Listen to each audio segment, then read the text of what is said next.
On April 28 of 9088, Aloha Airlines Flight 243 took off from Hilo. It was a regular flight until one of the first-class sailing fuselage planks detached, causing a huge decompression.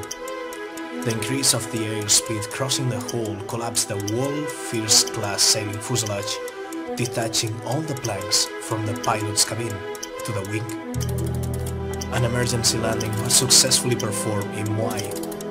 The only casualty of the failure was flight attendant Clarabel Lansing, who was vacuumed when the ceiling detached.